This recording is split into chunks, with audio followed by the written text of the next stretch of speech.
বর্ষার দিনে খিচুড়ি সবারই প্রিয়। আজ তাই খিচুড়ি বানাচ্ছি, তোমাদের সাথে শেয়ার করলাম। কড়ায় মুগ ডাল ভালো মতো নেড়ে চেড়ে ভালো মতো ধুয়ে রাখো।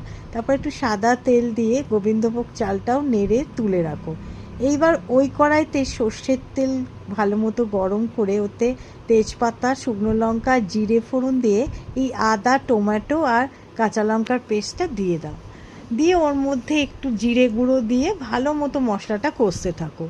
যখন দেখবে মশলাটা কষা হয়ে গেছে তখন ভাজা মুগ ডালটা দিয়ে ভালো মতো নাড়াচাড়া করে নাও। এরপর গোবিন্দভোগ চাল যেটা আমি ভেজে রেখেছিলাম সেটাও দিয়ে দাও। খানিকক্ষণ পরে যখন দেখবে ভাজা ভাজা হয়ে গেছে জল দিয়ে ঢাকা দিয়ে দাও।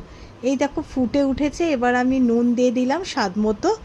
তারপরে দেখো খিচুড়ি মোটামুটি রেডি হয়ে গেছে। এবার একটু টেস্ট জাস্ট ব্যালেন্স আনার জন্য চিনি দিলাম। যে যেমন তোমরা চিনি খাও সেরকমভাবেই দেবে। দেখো আমার খিচুড়ি পুরো রেডি হয়ে গেছে। এখন ঘি আর কাঁচা লঙ্কা দিয়ে পরিবেশন করে নিলাম, দারুণ লাগে খেতে।